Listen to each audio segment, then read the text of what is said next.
Il est tout juste 18h30 sur Aloula et c'est le journal à la une de l'actualité ce soir. Au Palais Royal de Casablanca, Sa Majesté le Roi préside un conseil des ministres consacré à l'adoption des orientations stratégiques de la politique actionnariale de l'État et nombre de projets de loi organiques et de projets de décret.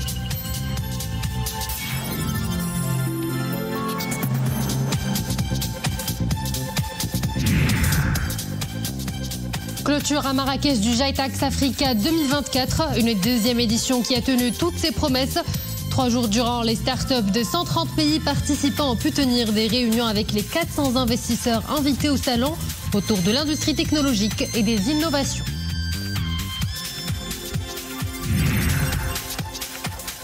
Enfin, nous irons à Fès qui clôture ce soir son 27e festival des musiques sacrées du monde avec comme invité d'honneur l'Espagne, dignement représentée par des artistes de renom comme le flamenquiste Vicente Amigo qui a conquis le public hier soir à Bab el Makina. Bonsoir à tous. Au Palais Royal de Casablanca, Sa Majesté le Roi Mohamed VI a présidé au Palais Royal de Casablanca un conseil des ministres consacré à l'adoption des orientations stratégiques de la politique actionnariale de l'État, d'un projet de loi organique et nombre de projets de décrets portant sur le domaine militaire ainsi que des nominations dans des fonctions supérieures. C'est ce qu'indique le communiqué du porte-parole du Palais Royal, M. Abdelhak El-Mrini. Au début des travaux du Conseil, la ministre de l'Économie et des Finances a présenté un exposé devant Sa Majesté le Roi sur les orientations stratégiques de la politique actionnariale de l'État. La ministre a souligné que la réforme du secteur des établissements et entreprises publiques intervient en application des hautes orientations royales et vise à reconfigurer le portefeuille public et améliorer sa gestion et mener les réformes de certains secteurs clés de l'économie nationale de manière à assurer une offre de services publics accessible et de qualité et accélérer le chantier d'élaboration de la politique actionnariale de l'État. La ministre a précisé que la politique actionnariale de l'État est articulée autour de 7 orientations stratégiques. Après avoir adopté les orientations stratégiques de la politique actionnariale de l'État, le Conseil des ministres a examiné et approuvé le projet de loi organique modifiant et complétant la loi organique relative à la nomination à des fonctions supérieures. Par la suite, le Conseil des ministres a approuvé 4 décrets relatifs au domaine militaire et ceux en concrétisation de la haute sollicitude dont Sa Majesté le Roi, chef suprême et chef d'état-major général des forces armées royales, ne cesse d'accorder à la promotion des conditions professionnelles et sociales des membres des forces armées royales.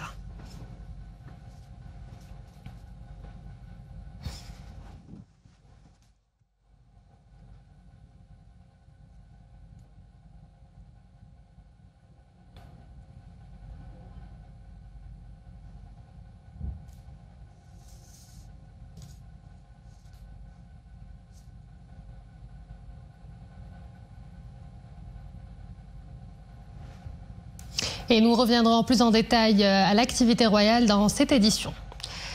Direction le Salvador où le président de la Chambre des représentants Rachid Talbi Alami représente Sa Majesté le Roi à la cérémonie d'investiture du président du Salvador élu Nayib Bukele Ortez.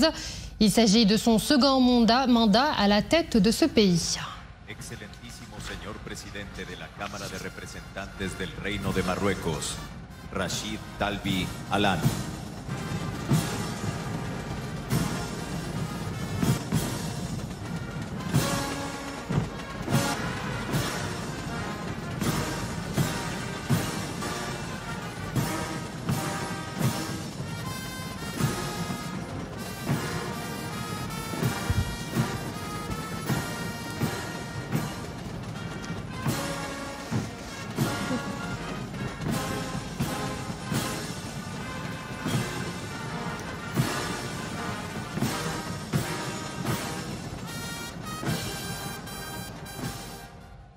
Au Cap Draa à Tantan, l'exercice combiné maroco-américain African Lion 2024 a pris fin hier par des manœuvres militaires aériennes et terrestres impliquant des unités des forces armées royales et des forces armées américaines. Au cours de ces manœuvres qui se sont déroulées en présence du général de corps d'armée, inspecteur général des forces armées royales et commandant la zone sud, et du général d'armée Michael Langley, commandant du commandement des États-Unis d'Amérique pour l'Afrique. Les unités militaires ont mené d'importantes manœuvres au sol avec l'utilisation d'avions F-16 appartenant aux forces royales air. Avec le soutien de l'artillerie, des opérations terrestres conjointes ont également conduit contre un ennemi potentiel. Ces manœuvres comportaient aussi l'utilisation de lanceurs de missiles HIMARS. Une opération d'évacuation des blessés du champ de bataille a été en outre menée par un hélicoptère Puma. Cette 20e édition témoigne de la pérennité qui caractérise la coopération entre les forces armées royales et les forces armées américaines, à l'image des liens historiques et solides qui lient les deux pays.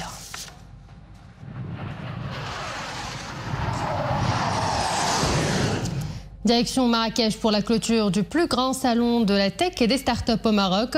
Pour sa 2e édition, le GITEX Africa atteint tous ses objectifs en offrant aux startups des perspectives prometteuses d'autonomisation pour leur future croissance. Quand les représentants des géants de la technologie, des startups et des investisseurs de plus de 130 pays se retrouvent côte à côte, cela donne forcément lieu à de grands projets. C'est le pari de GITEX. Et cette 2e édition a tenu ses promesses. Des transactions commerciales importantes ont été signées et de nouveaux partenariats noués.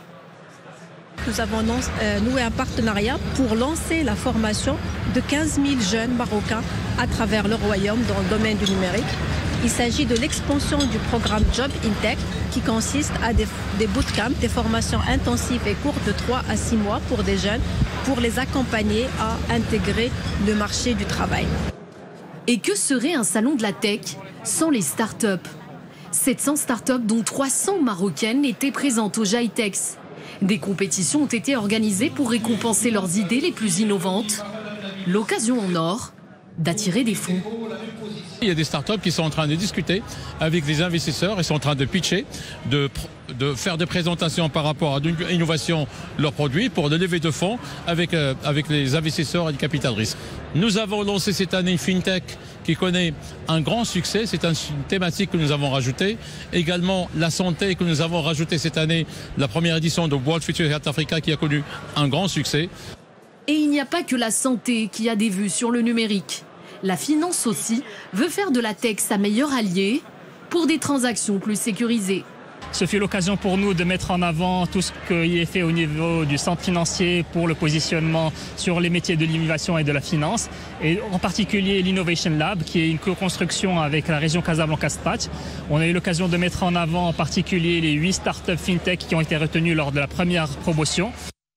Le secteur public a aussi trouvé son compte au GITEX. Un accord avec la société Oracle a été conclu pour lancer 2 régions cloud publiques. L'investissement total est d'1,4 milliard de dirhams. GITEX n'a pas la tête fixée que sur le Nord. L'événement a permis de tenir des rencontres avec plusieurs ministres africains. Objectif, approfondir le partenariat et la coopération sud-sud. Dans l'actualité diplomatique, le représentant permanent du Maroc auprès des Nations Unies, l'ambassadeur Omar Hilal, a adressé hier une lettre au président des membres du Conseil de sécurité de l'ONU, dans laquelle il a décrié l'instrumentalisation par l'Algérie de son mandat au Conseil pour avancer sa position biaisée sur la question du Sahara marocain.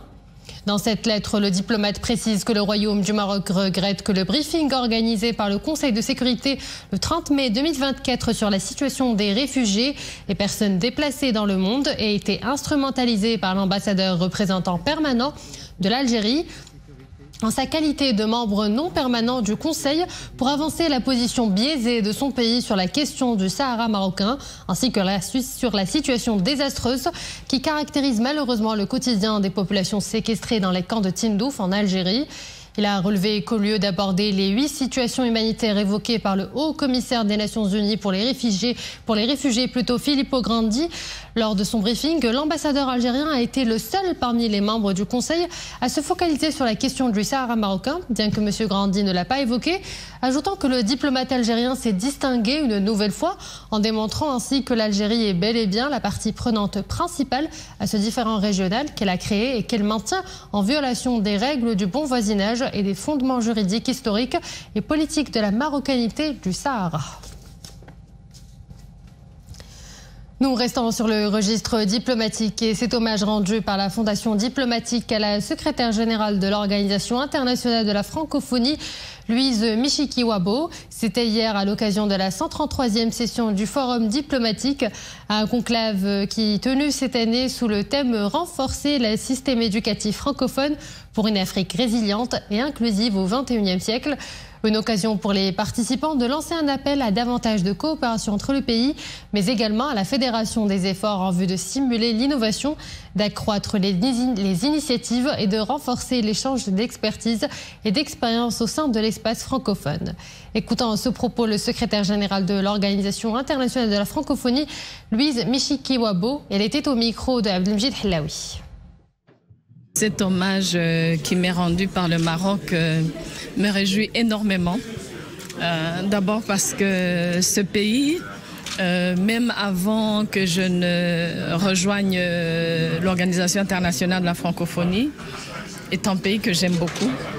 Un pays avec lequel mon propre pays a noué des relations très fortes, de grande amitié. J'étais ministre des Affaires étrangères, j'ai contribué à cette belle relation. Donc ça, c'est la première chose. La deuxième chose, c'est que dans ma carrière et du point de vue professionnel, ça fait toujours plaisir d'être apprécié. Vous savez que la diplomatie aujourd'hui, c'est surtout la défense des intérêts de nos États, de nos organisations. Et donc, ça fait plus de 30 ans que je travaille et que je suis passée de la défense des intérêts d'un État à la défense des intérêts de 88 États et gouvernements. Et donc, c'est un honneur qui est tout spécial pour moi. Focus maintenant sur un vrai fléau au Maroc, le gaspillage alimentaire. Selon les derniers chiffres, les ménages marocains gaspillent l'équivalent de 4,3 millions de tonnes de nourriture par an. Pour remédier à la situation, des initiatives tracent leur voie, comme celle que nous allons voir à Casablanca. C'est un reportage de Leila Asli Mohamed Chekel avec un récit de notre journaliste stagiaire Fatine Fatini. Ces plats sophistiqués sont soigneusement dressés pour plaire aux clients. Mais qu'en est-il des repas invendus ? Rien qu'en 2022, plus de 4,3 millions de tonnes de nourriture ont été jetées par les ménages marocains. Pour faire face à ce fléau, des startups se sont données pour mission d'assurer la redistribution de la nourriture invendue auprès des personnes en grande précarité.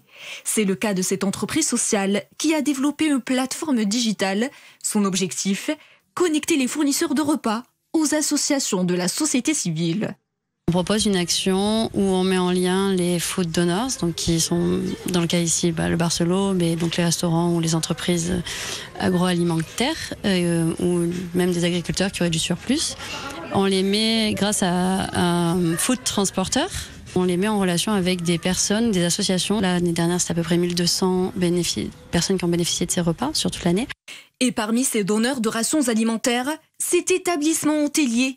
Cela fait 4 ans que son restaurant fait don de son surplus de repas. Emballés dans des boîtes en plastique, ces denrées sont acheminées vers de nombreuses associations.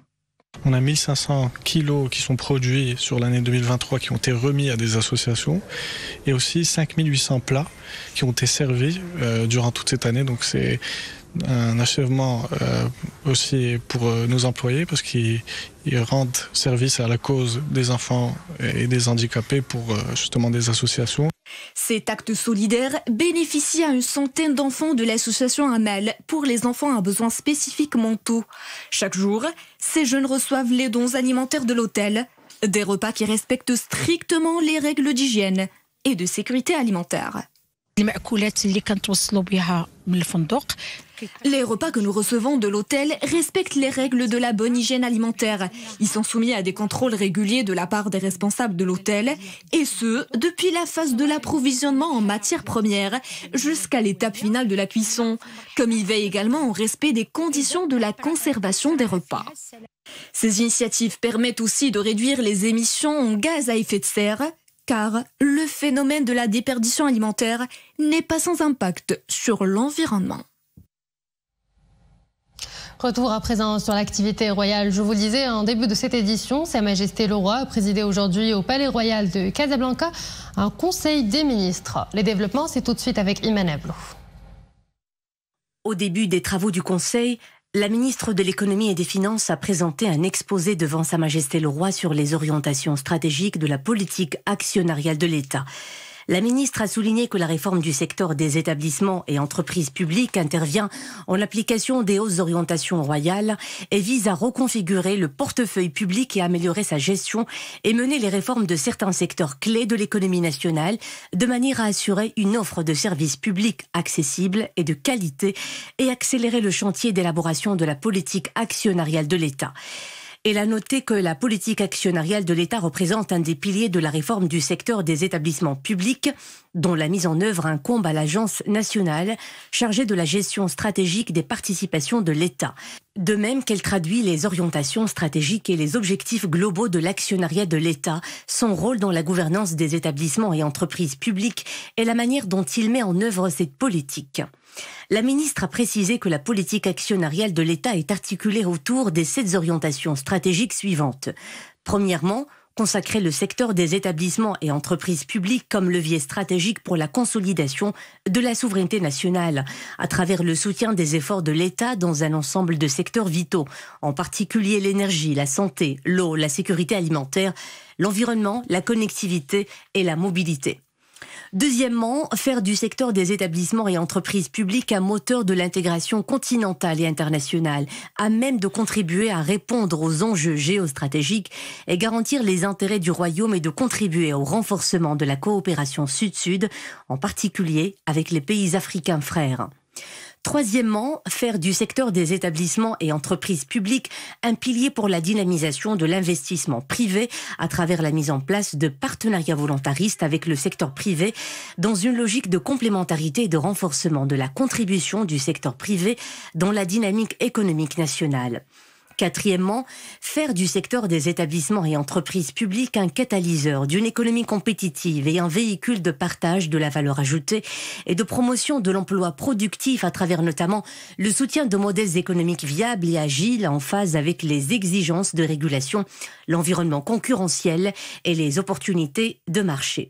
Cinquièmement, ériger le secteur des établissements et entreprises publiques en acteur actif de l'équité territoriale au service de l'inclusion économique et sociale, financière et numérique, et ce dans le cadre de la régionalisation avancée, tout en assurant une équité des territoires et en garantissant un accès équitable des citoyens à des services publics de qualité.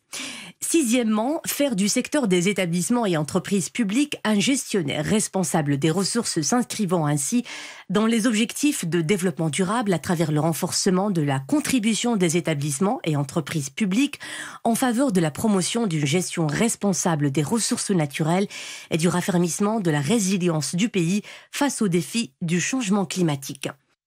Septièmement, renforcer le rôle exemplaire des établissements et entreprises publiques en matière de gouvernance et de performance, en veillant à mettre en place une gestion active de son portefeuille public, de ses participations ou de désengagement, dans l'objectif d'une valorisation optimale du patrimoine matériel et immatériel des établissements et entreprises publiques et d'une amélioration de leur performance. Après avoir adopté les orientations stratégiques de la politique actionnariale de l'État, le Conseil des ministres a examiné et approuvé le projet de loi organique modifiant et complétant la loi organique relative à la nomination à des fonctions supérieures. Ce projet de texte propose d'ajouter les établissements suivants dans la liste des établissements publics stratégiques dont les responsables sont nommés après délibération en Conseil des ministres. L'Agence de développement du Grand Atlas, l'Agence nationale d'aide sociale, la Haute Autorité de la Santé, les groupements sanitaires territoriaux, l'Agence marocaine des médicaments et des produits de santé, l'Agence marocaine du sang et de ses dérivés. Le projet de texte propose également de supprimer l'Institut supérieur de la magistrature de la liste des établissements publics stratégiques. Le directeur de cet établissement sera nommé par Sa Majesté le Roi sur proposition du président délégué du Conseil supérieur du pouvoir judiciaire, conformément aux dispositions de la loi relative à la réorganisation de cet institut. Il a été également décidé d'inclure le poste de président du Conseil général de développement agricole dans la liste des fonctions supérieures des établissements publics dont les responsables sont nommés après délibération en Conseil du gouvernement. Par la suite, le Conseil des ministres a approuvé 4 décrets relatifs au domaine militaire, et ce, en concrétisation de la haute sollicitude dont Sa Majesté le Roi, chef suprême et chef d'état-major général des forces armées royales, ne cesse d'accorder à la promotion des conditions professionnelles et sociales des membres des phares. Il s'agit des projets de décrets suivants.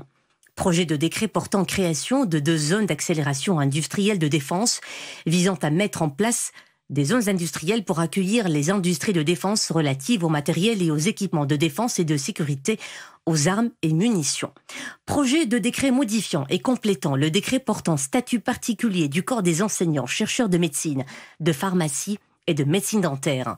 Il vise à consacrer l'excellence scientifique et académique en tant que critère fondamental pour l'accès à la profession d'enseignant-chercheur et à la promotion professionnelle, à rationaliser les procédures de promotion professionnelle et à accorder une indemnité de fonction aux enseignants, chefs de département et de centre au sein des établissements hospitaliers militaires, à l'instar des enseignants chefs de services hospitaliers au sein de ces établissements.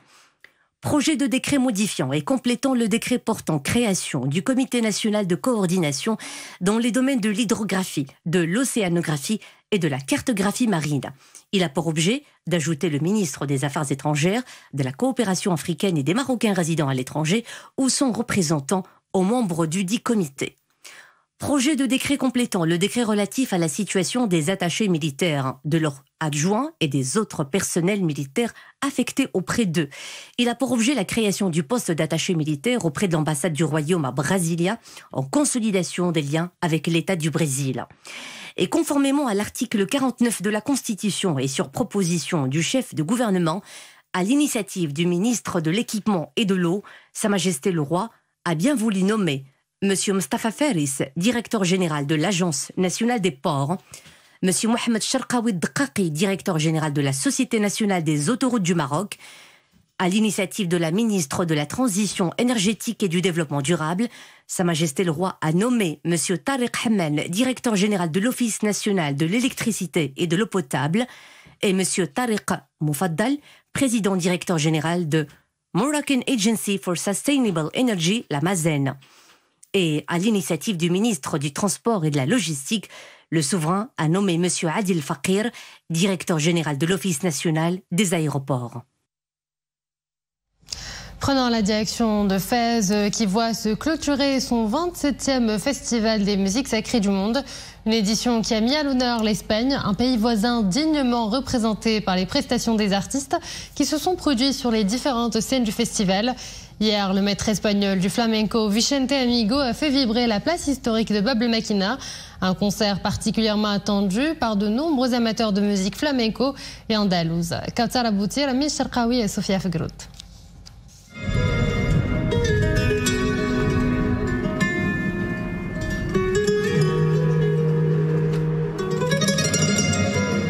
Seul sur scène, l'homme et l'instrument ne font qu'un. Quand Vicente Amigo gratte sur sa guitare, l'homme est audacieux.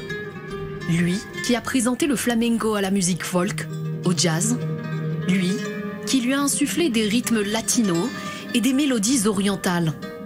En musique, le maître espagnol raconte une histoire à une ville qui a, elle aussi, du vécu.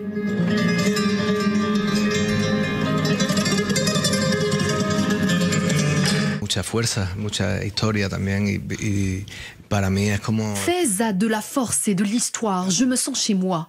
Nous sommes frères. Les personnes ici sont très chaleureuses. Ce n'est pas ma première fois à Fès.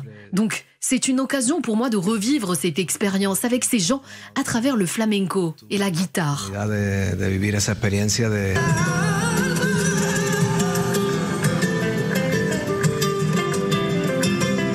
Un savant mélange de flamenco traditionnel et contemporain.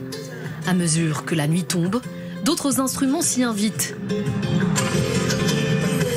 La scène s'embrase, les talons du danseur cognent furieusement sur le sol, les mains se soulèvent, l'image d'une Espagne festive et fière, une valeur sûre pour le public.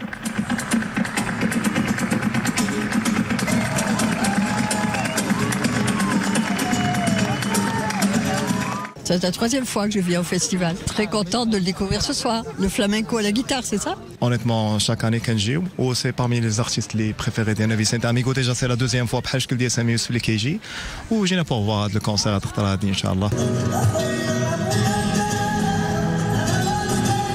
Vicente Amigo a révolutionné le flamenco. Au fil des ans, sa musique est restée ouverte sur le monde, en perpétuel renouveau. C'est sans doute cela qui lui a permis de collaborer avec d'autres génies, comme Paco de Lucia. Et depuis Fès, le président de la Fondation Esprit de Fès, Abdelrafez Ouit, nous rejoint en direct. Abdelrafez Ouit, bonsoir. C'est ce soir que la 27e édition du Festival des musiques sacrées de Fès prend fin après 9 jours de fêtes, de partage et d'échange autour de l'esprit d'Al-Andalus avec l'Espagne comme invité d'honneur. Quel bilan faites-vous de cette édition qui a réuni des artistes et des musiciens de renommée mondiale ?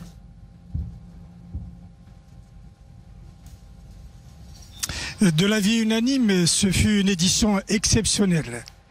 Exceptionnelle par son ouverture, qui a été présidée par son Altesse Royale, la princesse Lal Hasna, et avec une création qui a retracé la profondeur historique des relations qui lient les deux pays, le Maroc et l'Espagne.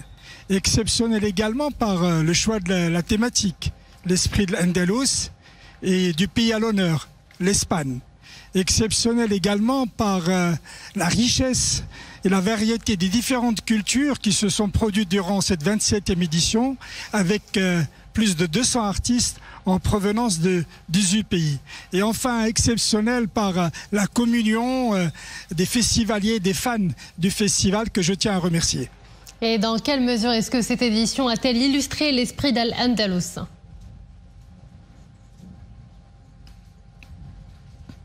L'esprit de l'Andalus a été illustré à travers la soirée d'ouverture qui a raconté l'histoire emblématique du créateur de la musique andalouse, Ziriab. Donc une création qui montre justement la profondeur des relations historiques qui lient les deux pays. Et on retrouve d'ailleurs cette tradition de musique andalouse qui s'est perpétuée au fil du temps au Maroc, qui en est le digne héritier. Le Maroc est aujourd'hui le numéro 1 dans le monde dans le domaine de la musique andalouse. Mais également un esprit de l'Andalus qu'on a retrouvé à travers des fusions entre de grands artistes espagnols et leurs homologues marocains. Et enfin, quel est l'apport de cette musique dans le monde d'aujourd'hui, un monde secoué par beaucoup de conflits et de frictions ?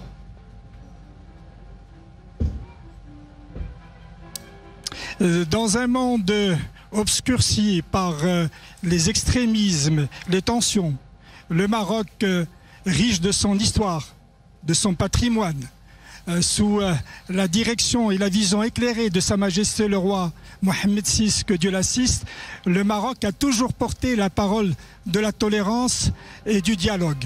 Et le Festival des Fès des musiques sacrées du monde apporte sa contribution à porter ses valeurs sur le plan international.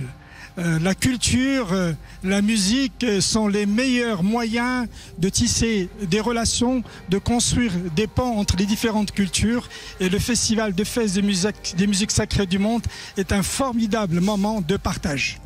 Abdelrafez Ouit, président de la Fondation Esprit de Fès, je vous remercie d'avoir été l'invité du journal. Et chers téléspectateurs, je vous laisse tout de suite avec ces images du concert du virtuose espagnol Vicente Amigo. Et quant à moi, je vous souhaite une excellente soirée sur Al-Oula.